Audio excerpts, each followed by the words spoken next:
प्रत्येक पालकाला आपल्या मुलाच्या उज्ज्वल भविष्याची आणि आरोग्याची काळजी असते. विशेषतः गर्भधारणेच्या काळात मातेचे पोषण आणि बाळाचे आरोग्य या अत्यंत महत्त्वाच्या बाबी आहेत.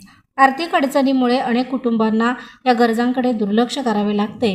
हीच बाब लक्षात घेऊन केंद्र सरकारने प्रधानमंत्री मातृवंदना योजना अधिक प्रभावीपणे राबवण्याचा निर्णय घेतला आहे.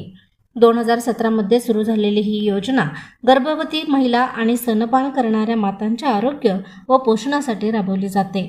माता मृत्यूदर कमी करणे, सुरक्षित प्रसूतीला प्रोत्साहन देणे आणि नवजात बाळाला योग्य पोषण मिळावे हा या योजनेचा मुख्य उद्देश आहे. पहिल्या अपत्यासाठी एकूण 5,000 रुपयाची मदत दिली जाणार आहे. गर्भधारणेची नोंदणी व किमान एक प्रसवपूर्व तपासणी झाल्यानंतर 3,000 रुपयांचा पहिला हप्ता दिला जाणार आहे. तर बाळाच्या जन्मानंतर व पहिल्या लसीकरण चक्रानंतर 2,000 रुपयांचा दुसरा हप्ता दिला जाणार आहे. जर दुसरे अपत्य मुलगी असल्यास 6,000 रुपये एकरकमी मदत दिली जाणार आहे. महिला सबलीकरणाला चालना देण्यासाठी सरकारकडून विशेष प्रोत्साहन दिले जाते. याचप्रमाणे पात्र महिलेला 2 मुलांच्या बाबतीत एकूण 11,000 रुपयेपर्यंत आर्थिक मदत मिळू शकते.